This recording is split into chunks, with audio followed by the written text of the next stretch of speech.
Good morning students. आज हम S के हेलमेंट्स के वर्गीकरण की बात करेंगे।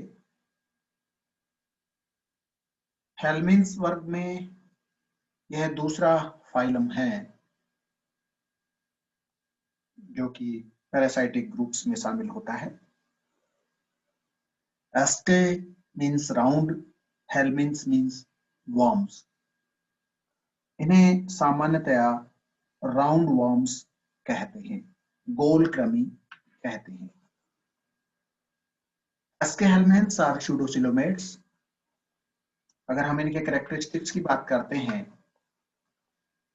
तो एस्के हेलमेंट्स स्यूडोसिलोमेट होते हैं, कूटगुहीय होते हैं, द्विपार्श्व सममित होते हैं, त्रिजन स्तरीय होते हैं, अखंडित शरीर वाले होते हैं, कृमि रूपी होते हैं, अंग तंत्र कोटि का शारीरिक संगठन इनके अंदर देखने को मिलता है, विद कंप्लीट डाइजेस्टिव ट्रैक्ट या डाइजेस्टिव ट्यूब, आहार नाल पूर्ण होती है। They are mostly aquatic, free swimming और parasitic. They are bilateral symmetrical, unsegmented worms, जैसा कि पहली लाइन में हम बोल चुके हैं। बॉडी सिलेंड्रिकल, बेलनाकार है, कृमि रूपी है, यूजुअली वर्म लाइक और फ्लैटेंड। बहुत कम होते हैं फ्लैटेंड, लेकिन कृमि सदृश गोल बेलनाकार शरीर इनका देखने को मिलता है, छोटे या बड़े। They are usually small, even microscopic, while some reaches a meter or more in length. हमने अभी बात की छोटे या बड़े, तो बहुत छोटे भी होते हैं, माइक्रोस्कोपिक, और 1 मीटर तक और अधिक लंबे भी हो सकते हैं। त्रिजन स्तरीय होते हैं, कूटगुहीय होते हैं। गुहा की जहां बात की थी हमने क्लासिफिकेशन में भी ये बात बता दी आपको कि देह गुहा क्या होती है।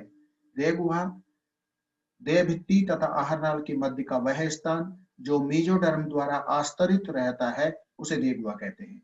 और कूट गुहा का मतलब है जो देह गुहा मेजोडर्म से आस्तरित नहीं होती उसे कूट गुहा कहते हैं।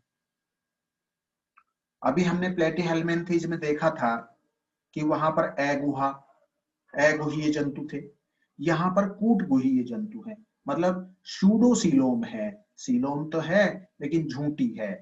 मतलब क्या है कि mesenchymal cells are present in some patches or in small groups in between these two layers, means epidermis and endodermis. Epidermis मतलब बॉडी वॉल और आहार नाल के मध्य में कुछ मेसेंकाइमल सेल्स जो है वो कुछ समूह में उपस्थित होती हैं, न कि वो डर्म बनाकर कैविटी का निर्माण नहीं करती। बॉडी वॉल विद सिंसाइशियल और cellular epidermis, externally covered with thick cuticle of scleroprotein. इस तरह से हम सीलिया की बात करते हैं तो यहाँ नहीं देखने को मिलते हैं, एक्सेप्ट एंटीरियर सीलिया, इन रोटिफर्स को छोड़ दीजिए, बाकी नहीं देखने को मिलते हैं बॉडी वॉल के cilia. Muscles include mostly longitudinal fibres. The digestive canal is straight, आहार नाल सीधी है, कंप्लीट है, आगे मुंह और पीछे की तरफ एनस देखने को मिलती है। फेरिंग्स मस्कुलर होती है, हाईली स्पेशलाइज्ड होती है। Respiratory and circulatory system absent, क्योंकि पैरासाइट हैं। पैरासाइट होने के एंडोपैरासाइट ज्यादातर देखने को मिलते हैं। एनारोबिक रेस्पिरेशन यहाँ देखने को मिलता है, सर्कुलेटरी सिस्टम एब्सेंट होता है। एक्सक्रीटरी सिस्टम में यहाँ पर कैनाल देखने को मिलती है, प्रोटोनेफ्रिडिया कुछ में देखने को मिलते हैं, और osmoregulation. Cloaca is present in some. Nervous system की बात करते हैं तो बहुत सरल प्रकार का नर्वस सिस्टम है, consist of circumenteric nerve ring with anterior and posterior longitudinal nerves. संवेदी अंगों की बात करते हैं तो वो छोटे गर्त, पेपिली, ब्रिस्टल्स तथा आई स्पॉट्स के रूप में देखने को मिलते हैं। एस के हेलमेंट्स मोस्टली डायोसियस होते हैं, सेक्सेज यहाँ पर सेपरेट होते हैं, गोनेट्स एंड डक्ट सिंगल और डबल देखने को मिल सकती है। लेकिन डायोसियस होते हैं, सेपरेट होते हैं, नर और मादा अलग अलग देखने को मिलते हैं। अलैंगिक जनन डज नॉट अकर्स, इनमें अलैंगिक जनन नहीं देखने को मिलता। लैंगिक जनन यहाँ पर देखने को मिलता है। तो eggs have chitinous shell, cleavage determinate type की और स्पाइरल प्रकार की विधलन देखने को मिलती है यहाँ। The life cycle is simple and complicated, usually with no special larval stages. Wishes larva अवस्थाएं यहाँ पर नहीं देखने को मिलती। वैसे हम कहते हैं रैप्टिड लार्वल फॉर्म जो है यहाँ देखी जा सकती है।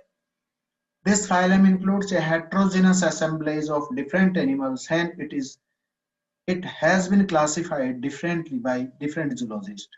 The classification here is based and modification from L.M. Hyman, L.H. Hyman, 1951, and Storer Usinger, 1971, have regarded different classification of Aschelminths as separate phyla and rank Aschelminths as superphylum. Aschelminths को superphylum के रूप में मानते हुए यहाँ इसका classification दिया जा रहा है।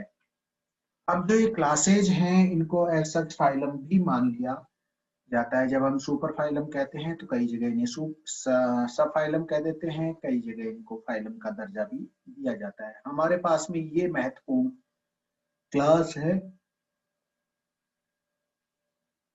जिसे नेमेटोडा कहते हैं। नेमा का मतलब थ्रेड होता है और ऑइडोज का मतलब फॉर्म है। थ्रेड लाइक स्ट्रक्चर्स देखने को मिलती हैं। एक्वेटिक और टेरेस्ट्रियल, फ्री लिविंग और parasitic. Elongated round worms, body elongated बेलनाकार हो सकती है, अखंडित होती है। जो करेक्टर हमने वहां पर एस्केल्मेंट्स के पढ़े हैं वो ज्यादातर करेक्टर यहाँ देखने को मिलेंगे। As such body wall with thick cuticle, cellular or syncytial epidermis and longitudinal muscles in 4 bands, no cilia, no circulatory system and respiratory system, कुछ भी नहीं देखने को मिलता। digestive system complete है और pharynx जो है वो muscular देखने को मिलती है।